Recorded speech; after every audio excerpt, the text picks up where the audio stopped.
Pandey class में स्वागत है। आज हम उत्तर प्रदेश पुलिस का फॉर्म भरने का तरीका बता रहे हैं ताकि पुलिस का फॉर्म भरने में कोई समस्या ना हो। पहले हम डालते हैं उत्तर प्रदेश पुलिस UPPRPB और डालेंगे तो आपका ऑप्शन आएगा या सरकारी result.com पे जाके वहाँ पर आप डायरेक्ट अप्लाई क्लिक करेंगे तो अप्लाई ऑनलाइन फॉर्म ऐसे खुलेगा। अप्लाई फॉर्म पे वो जो ऑनलाइन लिखा है उस पर क्लिक करते हैं तो हम अगला स्टेप खुलेगा ऐसा, जो जिसमें सबसे पहले हमें प्राइमरी स्टेट डालना है। पहला स्टेप पर्सनल डिटेल भरने का ऑप्शन आएगा। पर्सनल डिटेल भरने का ऑप्शन आएगा व्यक्तिगत ब्यौरा, जैसे आपका नाम, पिता का नाम, माता का नाम, gender, mobile number, email ID या आधार नंबर जो है पहले हम डालते हैं। जैसे भरने का पहले भरें नाम, जैसे पहले स्टेप में आपका नाम ब्रिजेश पांडे है तो पहले स्टेप में आप ब्रिजेश डालिए, दूसरे में पांडे डालिए और यहाँ पर पूरा ब्रिजेश पांडे।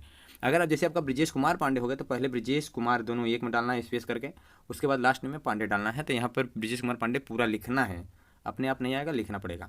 फिर उसके बाद डेट ऑफ बर्थ डालते हैं, जैसे आपका जो डेट ऑफ बर्थ हो डालिए। उसके बाद पिताजी का नाम, माताजी का नाम और कैटेगरी क्या है, जेंडर क्या है, मेल है या फीमेल है डालिए।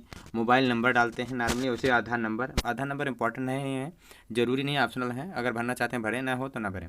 ईमेल आईडी डालिए, ईमेल आईडी डालिए और नेशनलिटी क्या है, इंडियन डालते हैं। उसके बाद हम देखते हैं अन्य जानकारी, अदर इन्फॉर्मेशन। क्या आप अगर उत्तर प्रदेश के मूल निवासी हैं, यस हैं, अगर उत्तर प्रदेश मूल निवासी हो तो यस करिए, अगर नहीं है तो नो करिए। नो करेंगे तो ऑटोमेटिक जनरल ऑप्शन आ जाएगा। अगर आप उत्तर प्रदेश के निवासी करते हैं, डोमिसाइल आपका उत्तर प्रदेश का है तो यस करेंगे तो आपका ऑप्शन खुल के आएगा। क्या आप SC ST या OBC या EWS के श्रेणी के अंतर्गत आते हैं तो आप आय में छूट दावा करना चाहते हैं तो यस करिए। अगर आपको एज रिलेक्शन चाहिए, अगर एज रिलेक्शन यस चाहिए तो यस करिए। अगर आपको एज रिलेक्शन चाहिए तो यस करिए, तब आपको एज रिलेक्शन में छूट मिल जाएगी। मूल तब उसमें क्या करेंगे तो आप डालेंगे मूल निवास प्रमाण पत्र, निवास प्रमाण पत्र डालने का ऑप्शन आएगा, वो कौन जारी करता है वो आएगा लिखने को। तो उसके बाद आपका प्रमाण पत्र संख्या डालना, कौन से जिले से हैं। अगर आपकी कैटेगरी OBC है तो यस करिए।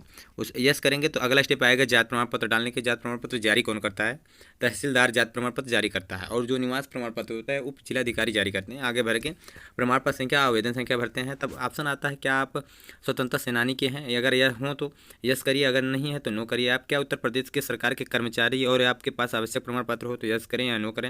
होम गार्ड हो तो अगर न्यूनतम 3 वर्ष की सेवा अगर आप दिए हैं तो यस करिए या नो करिए। क्या आप भूतपूर्व सैनिक हैं, नहीं है तो नो करिए, हो तो यस करिए। तब उसके बाद आता है शैक्षिक योग्यता, एजुकेशन क्वालिफिकेशन। आपका एजुकेशन क्वालिफिकेशन में हाई स्कूल और इंटर का आएगा।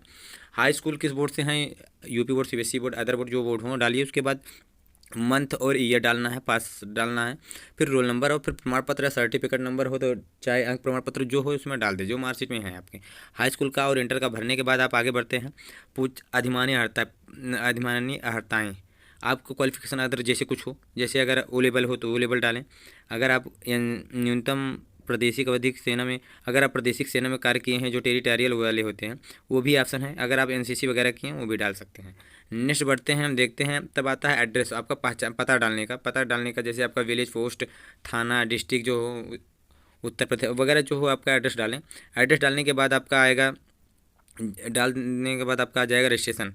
आपका रजिस्ट्रेशन जो हुआ रहेगा तो रजिस्ट्रेशन हुआ रहेगा तो आपका नाम आ जाएगा, क्या नाम है, और उसके बाद आपका आ जाएगा रजिस्ट्रेशन नंबर। तब उसके मोबाइल पे आपकी OTP जाएगी, जो OTP एक्टिव करना पड़ेगा। तब आपका अगला स्टेप बढ़ेगा। अगला स्टेप क्या ऑप्शन आएगा, पेमेंट करने का आएगा, 400 रुपया पेमेंट करने का। अभी तो नेट बैंकिंग और गूगल पे, फ़ोनपे वगैरह से हो रहा है, UPI के माध्यम। अभी तो 2 ही माध्यम दिए हैं, डेबिट कार्ड ऑप्शन नहीं, अभी तो सिर्फ नेट बैंकिंग और UPI के माध्यम से पेमेंट हो रहा है, जो 400 का पेमेंट होगा। आप एक्टिव थ्रू OTP क्लिक करेंगे तो आप में खुल के आएगा, जिसमें आप ये रजिस्ट्रेशन नंबर जो 11 करके है, रजिस्ट्रेशन नंबर डालेंगे, डेट ऑफ बर्थ और OTP डालेंगे, तब आपका एक्टिव हो जाएगा। तब अगला स्टेप पेमेंट का ऑप्शन खुलेगा। हम आगे बढ़ते हैं। पेमेंट करने के बाद आपका आएगा फ़ोटो अपलोड करने का। क्या आएगा, फ़ोटो अपलोड करने का, जिसकी साइज़ 20 KB से 50 KB के बीच में होनी चाहिए। फिर सिग्नेचर करते हैं। सिग्नेचर जो होती है, सिग्नेचर की साइज़ 5 KB से 20 KB के बीच में होनी चाहिए। फिर हाई स्कूल की मार्कशीट अपलोड करनी होगी, जिसकी साइज़ 20 KB से 100 KB के बीच में होनी चाहिए। फिर इंटर की मार्कशीट अपलोड करनी होगी, जिसकी साइज़ आपका 20 से 100 KB के बीच में होना चाहिए। अगर आप फिर उसके बाद आता है कास्ट सर्टिफिकेट हो तो आप कास्ट सर्टिफिकेट लगाइए, EWS हो तो EWS लगाइए, और निवास प्रमाण पत्र लगाना होगा। ये सब सबमिट करने के बाद आप फाइनल सबमिट क्लिक करेंगे तो आपका फाइनल प्रिंट आएगा, जो 4 पेज में आएगा। वो 4 पेज रख लीजिएगा, वो बाद में काम देगा जब आप फॉर्म आपका जब वेरिफिकेशन वगैरह होने लगता है तब लगता है। अगर आपको ये वीडियो अच्छा लगे तो लाइक एंड सब्सक्राइब करिएगा और मित्रों को शेयर करिएगा। Thank you.